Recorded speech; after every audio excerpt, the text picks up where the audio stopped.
a couple interesting topics. And the first one is, Hallie Jackson interviewed Kamala Harris for NBC News. And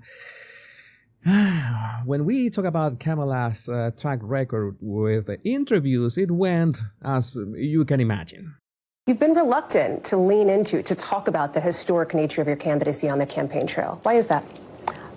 Well, I'm clearly a woman. I don't need to point that out to anyone. I guess that's the historic part of her campaign. The historic part that she is a candidate, that she's a woman. But it's very simple, I would say, minimalist. But this is what I tell you, that interviews are not Kamala Harris' strong point, especially when we take into account that the numbers with the polls right now, at least you know that you have to take this with a grain of salt always.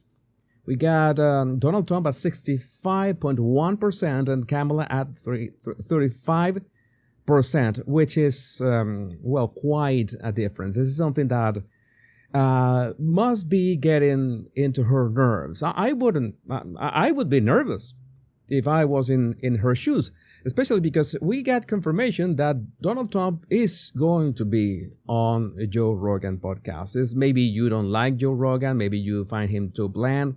I mean, I have never watched one full podcast of Joe Rogan, but it's hands down the largest show on earth, so it's relevant, it's important. It's going to be in 2 days, and it's going to break the internet. Of course, I'm going to be there analyzing it for you, and we got exclusive footage of a Kamala Harris reaction when her team suggested, "Hey, Madam VP, why don't we arrange an interview with Joe Rogan?" And this was her answer. One word: don't.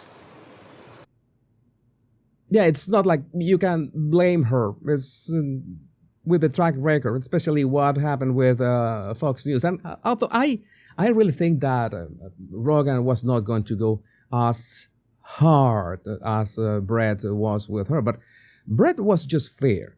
He only did his homework. And I like the part when I have to do my homework, for example, that I have to do the research for these shows, that you suggest me videos and you tag me on Twitter or X right now, and you suggest all kind of sources or what's going on. And I got this yesterday. Off topic, Mr. Rosas, but if you are a supporter of Mr. Trump, yeah, I am, I suggest you read the article by the editor-in-chief of The Atlantic magazine, Jeffrey Goldberg.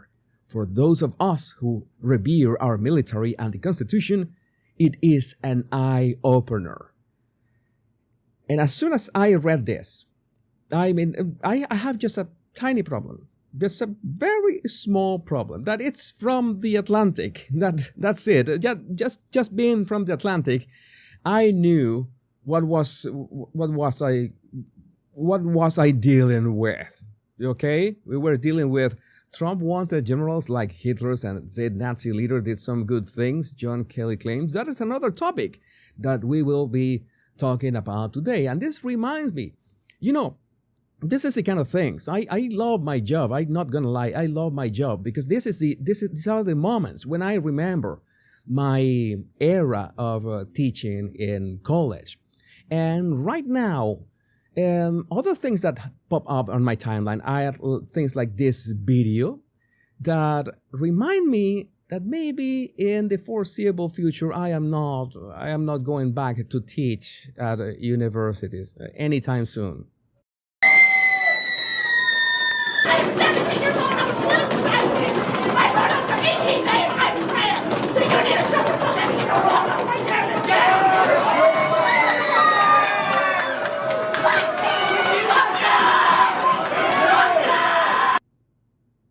Yeah, such a wonderful argumentation. I don't know. I don't have the ability to deal with that level of discussion. I would just quit.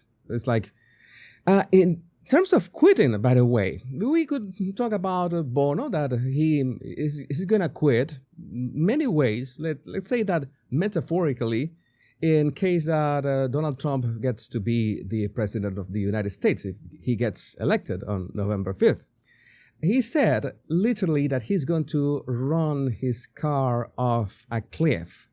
And the last time I checked, Bono is not a resident of the United States, so why would he be so invested in this like that, at that point, so passionate?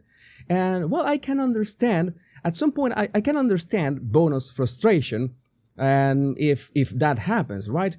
Because that reminds me the level of frustration that I had back in the day when I couldn't delete Songs of Innocence from my iPod. And that was not maybe not run my car off a cliff. It was not that bad, but the inability of deleting that album was really upsetting. I don't know. For me, I wanted just start afresh. In terms of deleting or removing, there's another thing that we need to talk about, which, the moles that are the enemy within the United States. And we got a huge leak that we will be talking about today as well, of information of all the high-level plans of Israel, all the high-level attacks of Israel were leaked. And I'm going to tell you, now that we are talking about removing, I don't know, but when I talk about body language and physiognomy and analysis and all this stuff, it's like I question is, didn't anyone look at the alleged mole and said, just from the physiognomy, no, this ain't it. This ain't it. You're not gonna work here at the Pentagon. But as in, you have that vibe that you look at the person and you see now that this is not it. That reminds me, and I'm not going to judge, but that reminds me a bit of AOC. Some of you tell me that I don't mention AOC that much. Some of you don't complain, and some of you say that I might have something towards her. Maybe I like her, so I don't mess with her. But I'm going to mention her this time, because why not? But in this case, well, you will have a bit of a trouble listening to her voice. I don't want to, destroy your eardrums.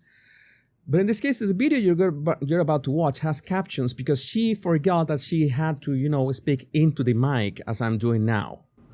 But this opposition, what we see with Donald Trump and J.D. Vance and all these billionaires that think they can buy our democracy with a check.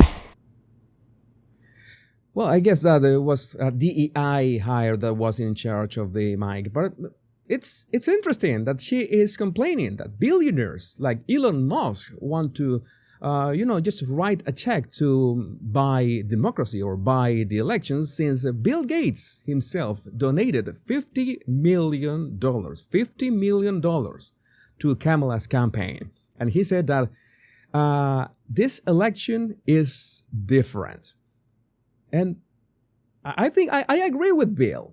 This election is different. I have two reasons to say that this election is different, and why so many celebrities and some multimillionaires are so invested in Kamala Harris winning this presidential race, and removing some things and the dust from so many stuff. And well, so thank you to AOC for reminding us that some billionaires are evil, some billionaires are not. It depends who they, pledge their money to.